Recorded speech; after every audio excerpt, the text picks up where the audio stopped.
کیسے ہوا؟ اس وقت متعدد صحافی عمران خان صاحب سے ملاقات کر رہے تھے، ڈائلاگ کے حوالے سے بات ہو رہی تھی، مگر ڈائلاگ آگے نہیں بڑھا۔ عمران خان کو الیکشن مل رہا تھا، الیکشن بھی انہوں نے نہیں لیا۔ پارٹی کے رہنما بتاتے ہیں کیا معاملات ہو رہے تھے۔ سینئر صحافی تذکر مجیب الرحمان شامی صاحب ہمارے ساتھ بول رہے ہیں۔ شامی صاحب بہت شکریہ مجھے جوائن کرنے کے لیے۔ شامی صاحب، آپ سہیل وڑائی صاحب، آپ لوگوں نے کوشش کی ڈیڈ لاک ختم ہو، بات آگے بڑھے، مذاکرات کا راستہ کھلے، ایسا کیا ہوا کہ 9 مئی ہو گیا، بات آگے نہیں بڑھ سکی؟ عمران خان صاحب کیا سوچ رہے تھے اس وقت؟ دیکھیں، عمران خان صاحب سے ہم بار بار یہ گزارش کرتے تھے کہ یہ جو ان کی مقبولیت ہے اس کی حفاظت کریں، اس کو ووٹ کی طاقت بنائیں، اس کے ذریعے ووٹ حاصل کریں، اس کو ضائع نہ کریں، اب یہ سڑکوں پر ضائع نہ کریں، اداروں سے الجھنے میں ضائع نہ کریں۔ اور میں آپ کو عرض کروں کہ ان کے جو بہت حامی اخبار نویس تھے اور اینکرز تھے، وہ ان سے ملے تھے چند روز پہلے، اور انہوں نے ان سے کہا تھا کہ کسی طریقے سے بھی فوج سے تصادم نہیں ہونا چاہیے، اس سے گریز کرنا چاہیے۔ تو یہ ساری باتیں تو ان سے عرض کی جا رہی تھیں، اور لیکن اس کے باوجود میں وہ سنتے تھے، اور ایک کان سے سنتے تھے دوسرے سے اڑا دیتے تھے۔ وہ سمجھتے تھے کہ وہ اس مقام پہ فائز ہو چکے ہیں کہ ان کے راستے میں کوئی رکاوٹ کھڑی نہیں ہو سکے گی۔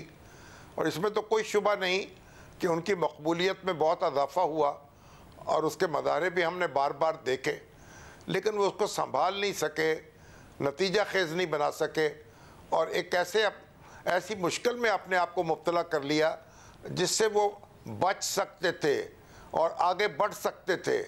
اور اب بھی میرا خیال تو ان سے ملاقات اب ہماری نہیں ہے کہ وہ جیل میں ہیں اور ان سے ملاقات جو ہے ممکن نہیں ہے، تو لیکن بہرحال اگر ہوتے تو پھر جائزہ لیتے کہ شاید آپ کو وہ ری تھنکنگ کر رہے ہوں، یا ہو سکتا ہے کہ اپنی بات پر اسی طریقے سے ڈٹے ہوئے ہوں یا اڑے ہوئے ہوں۔ لیکن آپ نے دیکھا جہاں ان کو ری تھنکنگ کی ضرورت محسوس ہوتی ہے وہ کر لیتے ہیں۔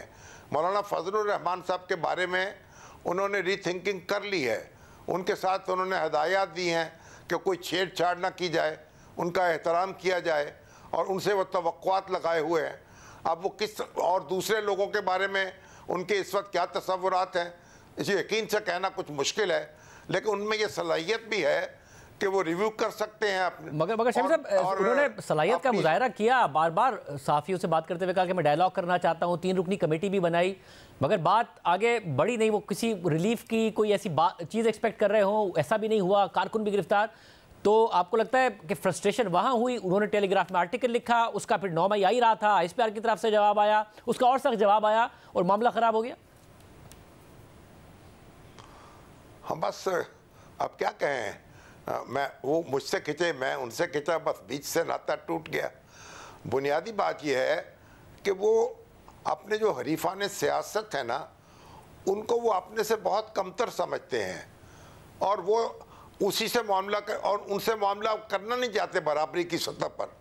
یہ بڑی مشکل ہے، اور جب تک وہ اس سے باہر نہیں نکلیں گے ان کی مشکلات میں کمی نہیں ہوگی، یا پھر انہیں انتظار کرنا پڑے گا جب کوئی منظر بدلے گا تو پھر حالات بدل جائیں گے۔ لیکن اس وقت تو ایسی کوئی صورت نظر نہیں آ رہی، اور آج جس طریقے سے ہماری مسلح افواج کی قیادت نے اظہار خیال کیا ہے، جس طرح سیاسی لیڈر اکٹھے ہوئے ہیں، جس طرح اسمبلیوں میں قراردادیں منظور ہوئی ہیں، تو اس سے تو معلوم ہوتا ہے کہ ان کے سارے مخالف جو ہیں وہ یکجا ہیں، ایک پیج پر ہیں، اور ان کے خلاف متحد ہیں، اور ان کی مشکلات جو ہیں ان میں اضافہ کرنے پر تو بضد ہیں، کمی کرنے پر تیار نہیں ہیں۔ صاحب، جو خان صاحب کی اسسمنٹ ہے کہ مقبولیت اور طاقت کے بیچ ایونچولی آخرکار مقبولیت جیت جائے گی، پاکستان کی ہسٹری آپ نے دیکھی ہے، اس کو دیکھتے ہوئے آپ کو لگتا ہے کہ واقعی آخرکار سیاستدان پریویل کر ہی جاتا ہے، دیر سے نہیں تو جلدی نہیں تو تھوڑا دیر سے عمران خان صاحب پریویل کر جائیں گے؟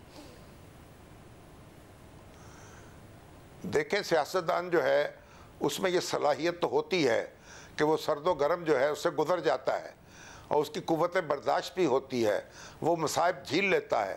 اب آپ دیکھیے کہ لیکن آپ غور کر لیں کہ فیلڈ مارشل ایوب خان جو ہیں وہ کس طریقے سے جناب اپنے گھر میں بیٹھ گئے تھے۔ ان میں تو یہ صلاحیت نہیں تھی کہ وہ میدان میں نکل سکتے اور اپنے حامیوں کو اکٹھا کر سکتے. پرویز مشرف میں کچھ دمخم تھا لیکن وہ بھی پھر دبئی پناہ لینے پر مجبور ہو گئے. لیکن سیاستدان جو ہیں وہ تو بار بار یعنی آتے ہیں پاکستان میں اور مصائب جھیلتے ہیں. اور عمران خان صاحب نے یہ بات تو ثابت کی ہے نا کہ وہ مصائب جھیل سکتے ہیں اور اپنے مخالفوں کو حیران کر سکتے ہیں. اور اس میں کوئی شبہ نہیں ہے کہ وہ انہوں نے ایک بڑی بہادری کا مظاہرہ کیا ہے اور اپنے بارے میں جو سارے تصورات اور تاثرات تھے مخالفوں کے ان کو انہوں نے حرف غلط ثابت کیا ہے. تو یہ تو ان کی صلاحیت ہے. لیکن اب یہ صلاحیت آزمانے کا موقع کب ملے گا, کیسے ملے گا, ان کا جو ناقص تدبیر ہے اس کو بھی تو کام میں لانا چاہیے نا. صرف تقدیر پر تو بھروسہ کر کے نہیں بیٹھ جانا چاہیے.